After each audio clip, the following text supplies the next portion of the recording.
Hi, today we're going to talk about work. Work is a new concept for us. And I'm not talking about like whether you do your schoolwork or not, but you should, and some of you aren't. But we're talking about work from a physics perspective. So when you're talking about work in physics, you're talking about actually something that has to do with energy transfer. Energy transfer. So what's happening when you do work is you're taking energy from the thing or the person who's doing the work and you're putting it into some new object. Okay. So you can actually calculate work using an equation like this. Lowercase w, because capital W is for weight, is equal to F for force. So force times D for displacement. Okay. So lowercase w is for work. Force times displacement. What are the units for force? Newtons, and the unit for displacement is meters. So a Newton meter is a unit for work. We also call a Newton meter a joule, which we abbreviate with this lower or this capital J. This is also the unit for energy. It's also the unit for energy. So we're going to be using that quite a bit as we start talking about energy. Okay, so let's get into this then. How can we actually use this equation to calculate work? So work only happens if you're applying a force to an object that causes it to move. If the force you're applying to the object doesn't cause displacement, then you're not doing any work. Okay, so let's switch up colors here, and we'll look at a couple of situations. That's too close to the color we've got. That's not close to it at all. Okay, so let's say that you are, I don't know, mowing your lawn or something, right? And you are going to push your lawnmower. So we'll draw you. We should put probably your arms on the same side, right? Because you're going to be pushing your lawnmower. There we go. There's you. Okay. And you're going to be pushing your lawnmower, which will make some other color. Okay. There's your lawnmower. Um, and let's say that you don't have a modern lawnmower, but you have an old fashioned rotary blade lawnmower where you push it and the blade rotates and it cuts the grass. That way you're doing all the work, right? If you have a motor powered lawnmower or gas powered lawnmower, electric one, right? It's going to do some of the work for you. So in this case, you're doing all the work, right? So if we draw the free body diagram of the lawnmower, I'll do this in dark blue, y'all, because I'm a nice guy. You know we're gonna see we're gonna see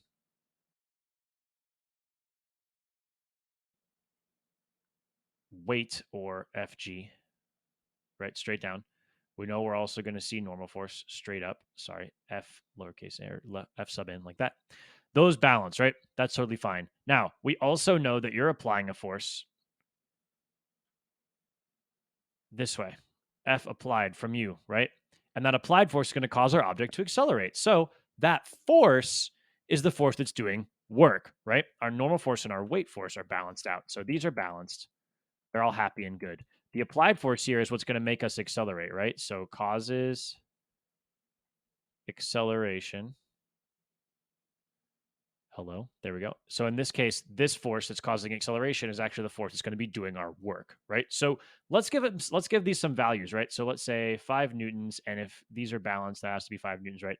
Let's say this is 11 newtons of force, right? So if we want to figure out how much work we've done, we're going to say that work is equal to 11 newtons of force times how far did we push the lawnmower. So let's say that one swipe across your yard is, we'll call the distance 20 meters, right? So you're going to push your lawnmower 20 meters in one direction, right? So 11 newtons times 20 meters, okay? So then your work is going to be equal to 11 times 20, which is how much? 220 Newton meters, which is actually also, you could write it this way, 220 joules. And that would be a totally acceptable answer. Okay. So your work here is equal to 220 joules in the positive direction. That is the simple example of how work can be done in one direction. Okay. So we just looked at the equation, right? W equals F times D, right?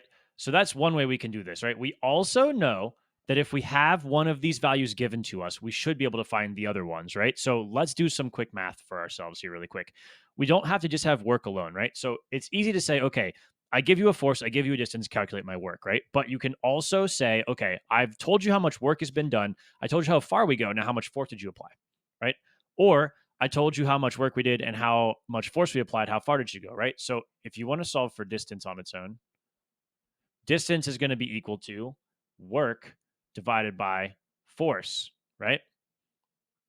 We also know that force is going to be equal to work divided by distance, or displacement rather. So this should probably say displacement. So distance and displacement in this case can mostly be used to be the same thing, but you and I both know that distance is how far you went and displacement is how far you are from where you started, right? So displacement indicates a direction, which is important here because remember, if your force doesn't do the movement, then your force isn't causing work. So let me give you an example, okay? I'll give you an example of a force that doesn't do work, and then we'll come back to this math stuff, okay? So let's get a different color, and we'll say, okay, you're a waiter, so we're going to give you a mustachio. I don't know. That just looks like a happy face. I don't know. Whatever. You're a waiter. And you are carrying a tray. And your tray, I don't know, has a cup on it or something. There you go. Really lovely cup. Now, you are applying a force on the cup, right? You're applying a force. Let me get an arrow here. You're applying a force this way, aren't you? You're putting an upward force on the cup, right? But you're also going to be walking this direction, right? So let's say that the tray is not moving up or down, right? If the tray is not moving up or down and then you're walking at a constant speed,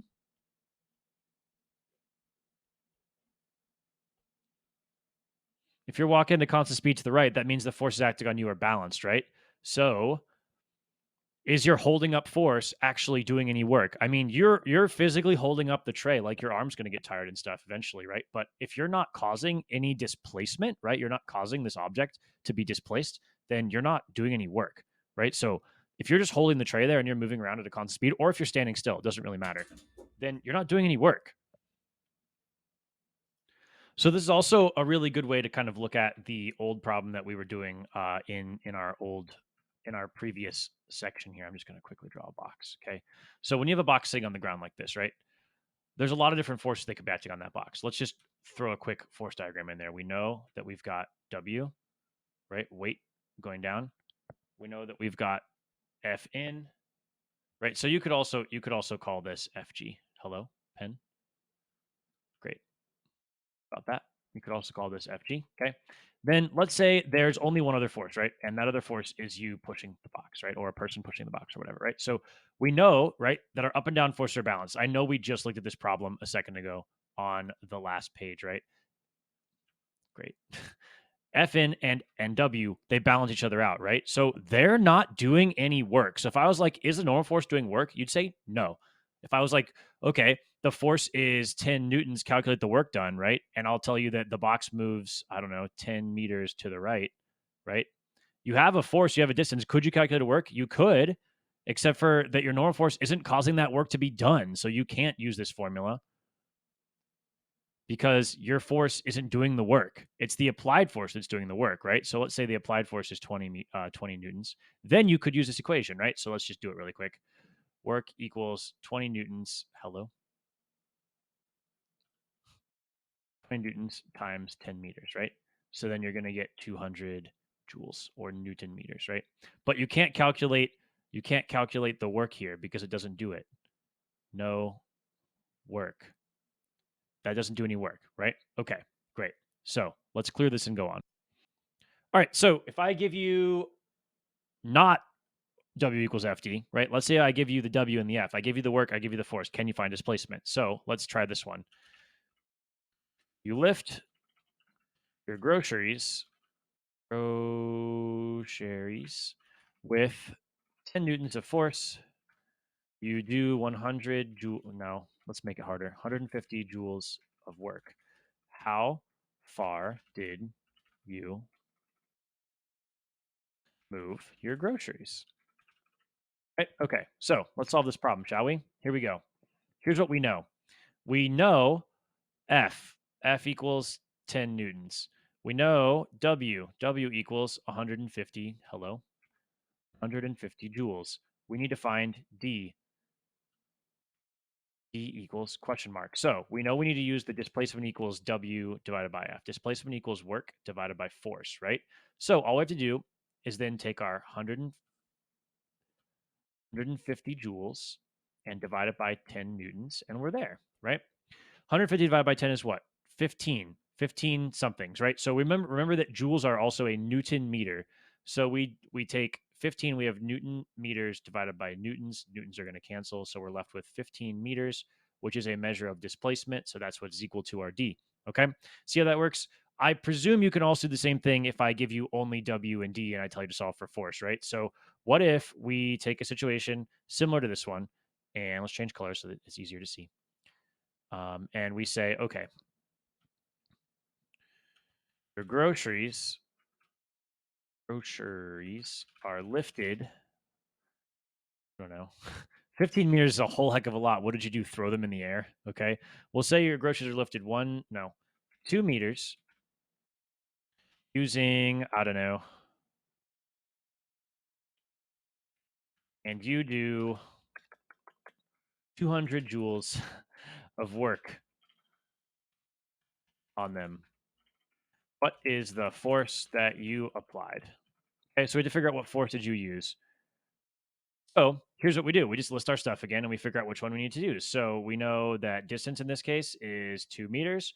We know that work is 200, which is a crap load of joules. We are now looking for, okay, what's our force, right? So force is equal to W divided by D. And guys, if you know this one equation, if you know this one, you can rearrange it, right? So we're just going to plug in. What's our W? 200. And we're going to call it newtons times meters this time so that we can cut out a step. And then we're going to divide by 2 meters.